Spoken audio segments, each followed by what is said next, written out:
Hi, here I am on the floor, ready to show you some very good stretching exercises you can do. And what it will do is help you deal with that achiness, what you feel if you get up first thing in the morning and just feel awful and don't feel like you want to move at all. And a good suggestion is to right away, in fact, before you even, if you're not able to even jump up onto the floor, which at one stage I was not able to do that. I could not even get up to get on the floor. I was in so much pain. So while you're still in your bed, and if you are able to get up, you can still do this one anytime.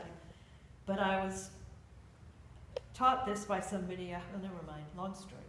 But anyway, you're lying in bed, and however you are, and you just don't feel good. So get on your back, and before you do anything, create length. And this is a principle, especially with scoliosis, but before you do anything else, all the time, length. The whole principle is to lengthen that spine and to think long, think tall, think straight.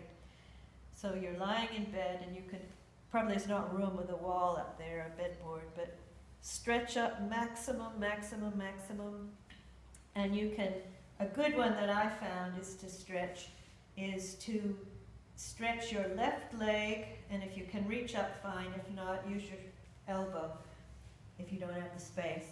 But let's say you reach up, left leg, stretch out, right arm up.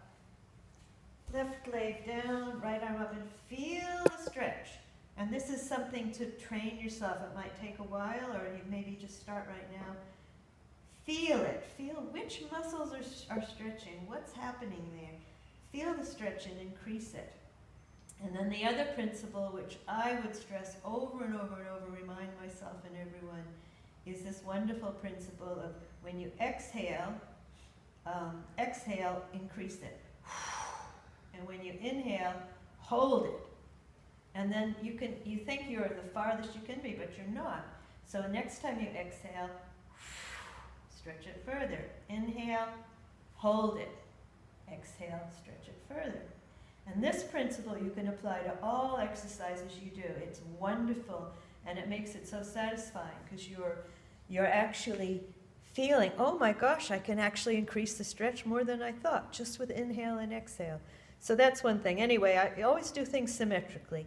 So I've done left leg, right arm. I better do right leg, left arm. So you've got your left arm out. Left arm is stretched. I don't know what to do with the right. Whatever. Maybe you could put it down, but it doesn't really matter. One arm's stretching, and then the other leg, the opposite leg is... opposite leg stretching. Okay. And I find, experiment. Find what works for you. Whatever increases the stretch to, do that. But what I find is pushing with my heel gives a bigger stretch than pushing with my toe. But experiment a bit. The main thing is big stretch and feel it. I'm feeling it now, especially my lower back. I'm feeling it all the way down my leg, feeling it right up my middle, up my torso. My hips are pulling. It feels good. I'm just feeling it. I feel it here, and then my arm. Oh, let's feel it more in my arm. Can I increase the stretch? Really enjoy it. And then with the breathing, you want to combine the breathing, so it be increase it. Yes, and then hold it. Can I increase it more? Hold it. And as you practice this more and more, this is why it doesn't get boring. Day after day, you've got a little checklist. Am I breathing right? Am I doing this? Am I doing that? It occupies your mind as well, so it's restful for the mind. So anyway, this you do a few times, this stretching. And before I finish this little snippet, I have a whole routine, a 30-minute routine, of which this is the first exercise. But for those of you who can't even get down to the floor, what I would suggest when you first wake up, a really useful one, is to just lie in the bed. You're still on the mattress. And what you're going to do is exhale and push your lower back into the mattress as if you're going to squash that mattress and right down to the bottom. Exhale. And then when you inhale, arch your back. Arch your back.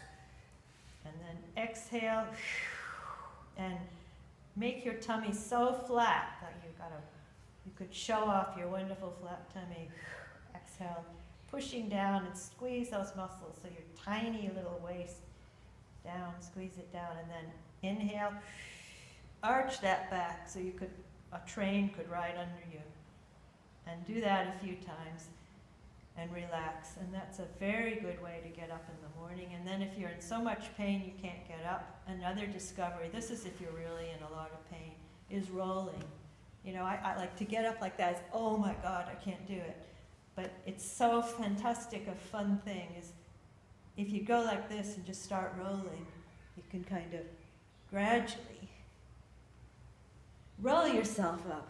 And you've done it, and it hasn't put a strain on your back. Sorry, I keep closing my eyes, but that's how I concentrate. So that's one thing to do. And then to get out of the bed, I usually twist around like this and put my legs down up at the bottom of the bed and brace, but get ready to get up. And something I do then, and another principle is, don't ever do twisting until you do the stretching. Always get the straightened out first before you do any twisting. But I just found it intuitively. I would go like this to stretch out this side, and like this, and I still do that almost intuitively every morning and get that. And then also you might be a little dizzy, so sit on the edge of the bed, and right, you're going to get up and have some positive thoughts, some grateful thoughts, and stand up straight. And however you feel, I have lots more hints about how to deal with that, but past that stage is a wonderful routine to get on the floor and go through a whole stretch routine. But I think that's enough to go on. If you can remember those principles of breathing and those 2 stretch exercises, it could make a huge difference, just those 2 little things. So good luck to you.